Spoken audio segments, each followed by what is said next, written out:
Hayır özüm tapa. Sen jaşı kalsın. Yetim köye döktün. Ha? Bir de jakın. Ben bararayım bolsam asıl okuş ki. Asıl okuş mu?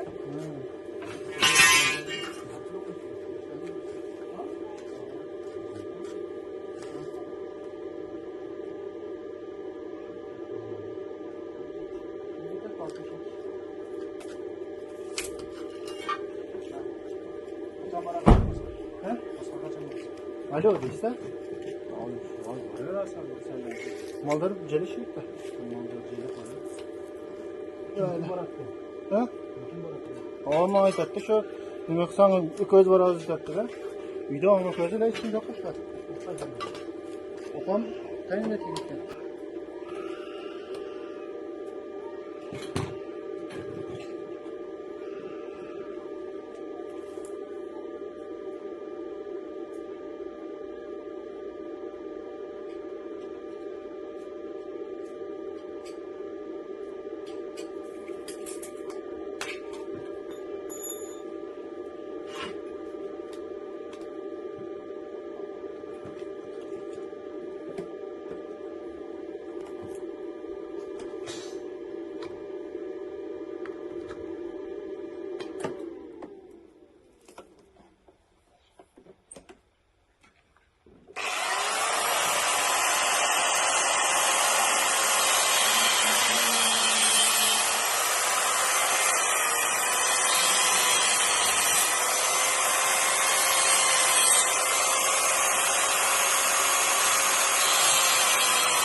muzika qilib qo'yasiz buni. Silerim bosma kengirli. 5% bo'ldi hozir. Qarang'i bo'lib qoldi. Ko'rgazar turgan narxdan taptoza qilib.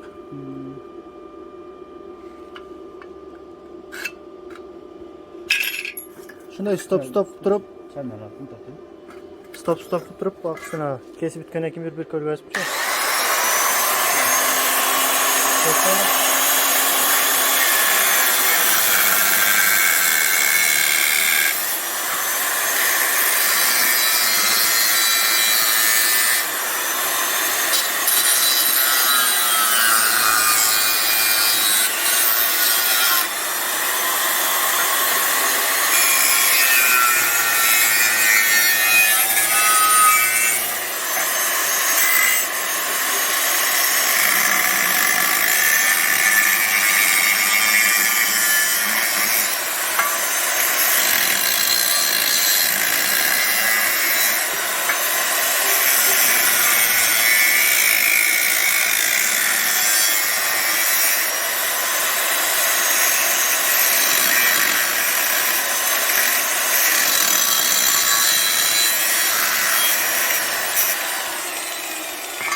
Stop.